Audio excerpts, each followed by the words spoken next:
La Côte d'Ivoire veut et peut s'autosuffire en riz. Le potentiel humain et matériel existe, la volonté politique également.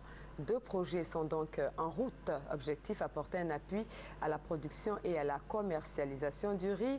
Les précisions de Noël Niagno Sakalou. Le riz, l'aliment de base des Ivoiriens. Son accès physique et économique reste une préoccupation majeure. Comment résoudre cette équation vitale? L'importation de riz, une voie, mais produit suffisamment par la Côte d'Ivoire elle-même. C'est la solution choisie par le ministère de l'Agriculture. L'argumentaire de ce choix, le potentiel fait légion. Tout ce qu'on fait dans les autres pays, notre pays sait le faire. Et Dieu nous a dotés de la nature. Notre climat s'y prête, notre sol s'y prête. La stratégie nationale sur le riz peut créer un emploi direct et indirect 2 millions d'emplois à terme. Un avis qui se vérifie à travers les investissements dans le secteur du riz des années 80. Ici, nous sommes sur la route Bouaké-Katiola. Une retenue d'eau, 130 hectares aménagés, 12 blocs sont exploitables. À l'image de cet exemple, Yabra, dans la commune de Yamsoukro.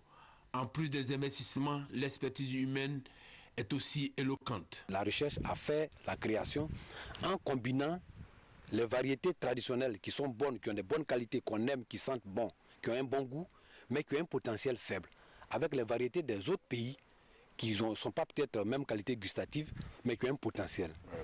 Et on les a croisés et ce qu'on a créé le Nerica. Toutes ces variétés qu'on avait, Wita 1, Wab 1, etc., c'est des noms qu'on a donnés en fonction de leur longueur des graines ou bien de leur cycle. Mais c'est des croisements. Et ces variétés-là nous permettent d'avoir 6 tonnes à 8 tonnes à l'hectare. Là, nous avons une rizerie dans la ville de Kwasi-Breko. Elle date des années 80 aussi. Quelle peut être sa contribution dans l'autosuffisance en riz? Une visite sur le terrain pour juger sur pièce. L'opérateur, lui, est réconforté. Il a formulé des doléances pour être davantage performant. La preuve est faite que le potentiel existe. La volonté politique s'est faite jour à travers 2 projets, le PRAREP et le PROPACOM. L'un vise à réhabiliter les investissements agricoles, l'autre à apporter un appui à la production et la commercialisation. Voilà la réponse durable à l'autosuffisance en riz.